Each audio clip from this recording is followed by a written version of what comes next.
The atmosphere in Bloodborne is so thick that it feels like the bloody droplets from its myriad twisted creatures are dripping from your television set. A wet, rusty reminder of how alive Yharnam can feel despite life draining from its every orifice.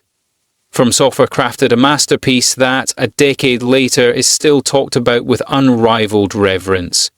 Few games come this close to perfection while daring to pull us into fictional worlds that ask big questions and pose bigger challenges. As it celebrates reaching double digits, let's look back on what makes it so good. It's easy to forget how revolutionary Bloodborne was when it was first released. Shortly after the success of Dark Souls and its polarizing sequel, which simultaneously put FromSoftware on the map and introduced millions of players to its new approach to game design, came an ambitious epic that sought to subvert our expectations all over again. Dark Souls was a slow and lumbering experience that asked players to consider the timing of every animation as we hid behind shields and parried with picture-perfect timing windows, while Bloodborne took all means of defense away and demanded us to embrace our aggression.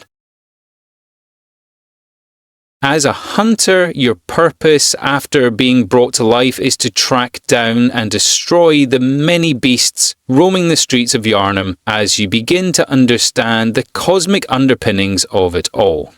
Are you a hero, a villain, or some nebulous force doing the work of a higher being? The world descends further and further into chaos the more you occupy it, making you question what is real and what is fake as the lines of reality bend themselves to unknown whims.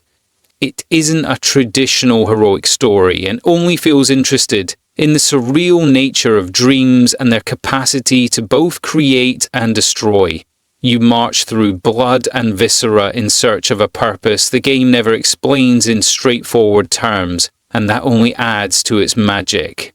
This narrative ambition extends to combat, where you are expected to leave your human inhibitions behind and embrace the power of the pale blood. I mentioned earlier that there will be no shields to defend yourself with, as every encounter emphasizes a need for aggression, as you slice enemies to pieces to restore your own health, or make use of firearms which are capable of parrying foes and dealing massive damage.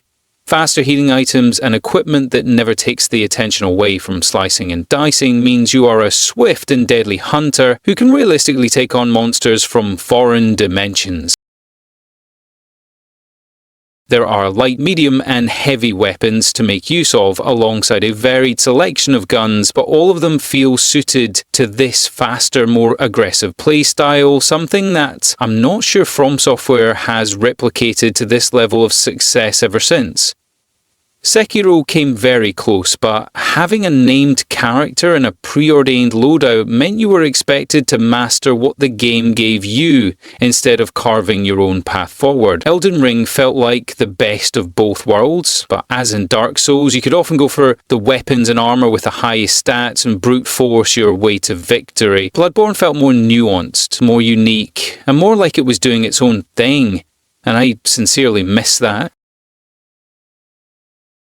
I remember every single NPC conversation in Bloodborne because despite its gothic setting that leans into and subverts cliché every turn, it truly feels like this world is one where the people who call it home are fighting for survival. To step outside on the night of the hunt is to sign your own death warrant, while the full-throated screams behind closed doors tell us that even in the most sheltered compounds that nobody is safe. A man you meet early on talks to you about transforming into a werewolf, and over the course of several hours, the curse begins to take over. A little girl asks you to find her parents, only to discover that her mother is long dead and her father has become a bloodthirsty monster.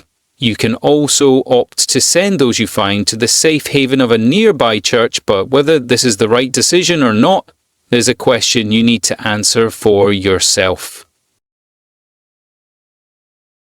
FromSoftware's narrative technique of expanding on lore through item descriptions and brief lines of dialogue is on full display here, but the smaller and more curated game world allows it to hit so much harder.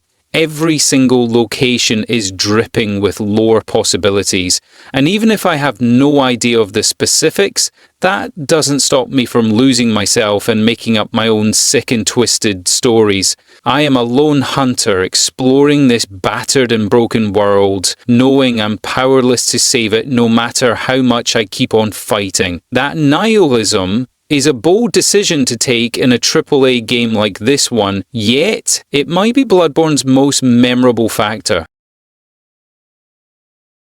People still talk about Bloodborne every single day because it had an impact that few games in this medium's history ever had. It felt like a bold expansion of a gameplay formula ready to influence an entire generation, while its narrative and world building were equally ambitious in how it asked big questions to its audience, without ever providing concrete answers.